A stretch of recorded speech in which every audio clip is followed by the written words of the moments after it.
Hello, this is State Representative Wayne Christian. I appreciate your allowing me to present to you an idea today. And I think years ago, not too many years back, and it may still be in the issues or the platforms across the federal or state Republican Party. And it was faith, family, and freedom. And that was kind of the basis that we expressed our beliefs of faith, family, and freedom being the basis in our country and our society.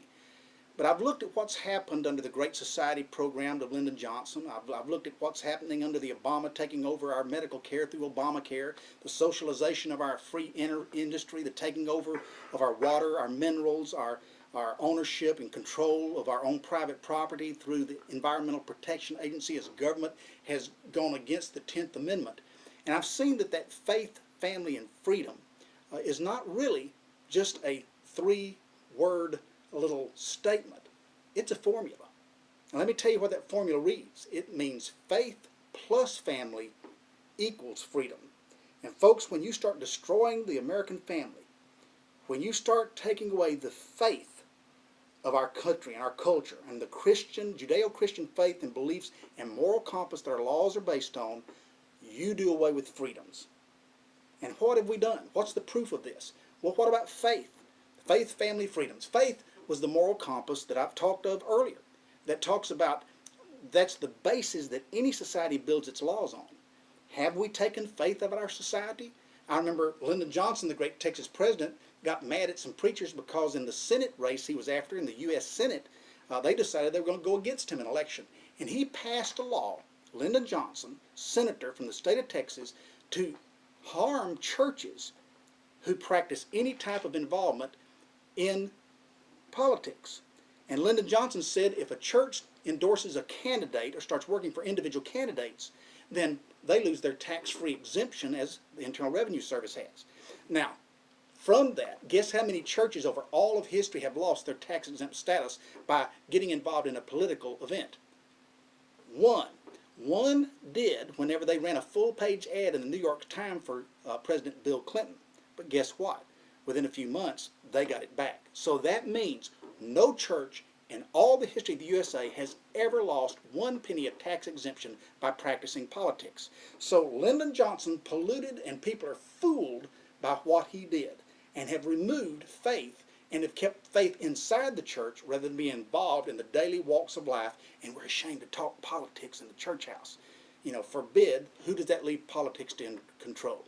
Then, family. What have we done to the family, the basic core? Let me tell you, any law, any science you look at says the first place that an individual, a child, anybody in need or harm or danger looks to, number one is the family. Number two is the community. Number three is an external force such as government. What have we done?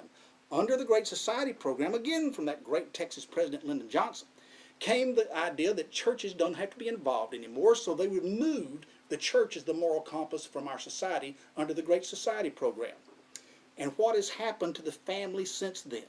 Folks, do you realize that because we, me and you, started funding little boys and girls to not get married? Now understand, used to the honorable thing to do, though in an uncomfortable situation, look back, remember old shotgun weddings where the little boy was forced into marrying because the girl's daddy said that was what to do, and it was considered the moral right thing to do regardless for a young man to take care of his wife and baby, whatever the situation.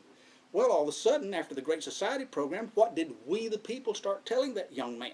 If you stay now, young man, for that young girl, when that baby gets here, she's going to lose her welfare check. She's going to lose her food stamps. She's going to lose the paid medical coverage, and she's going to lose the daycare and the tuition benefits that she gets from having a baby. In fact, if you go away, young man, and that young lady has another baby and another baby and another baby, she gets a bigger check from we the taxpayer.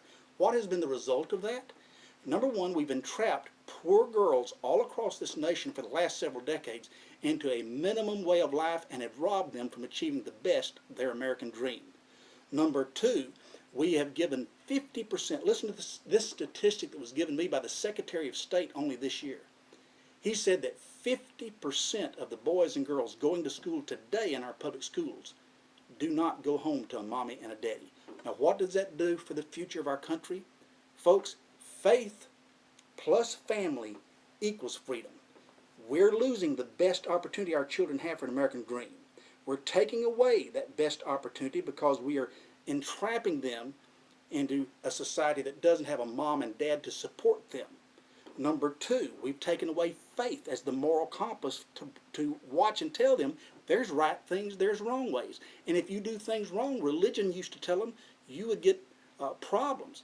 I remember when I was a little boy, if I got a whooping at school and I went home, guess what I'd get? Another whooping. What's happened today? Number one, they won't get a whooping at school because most schools don't practice corporal punishment anymore. Number two, if they did, the least that would happen at home is usually that poor single parent would be at the school and be upset and be scolding the teacher or filing a lawsuit. Folks, faith plus family equals freedom, and the opposite is a loss of freedom.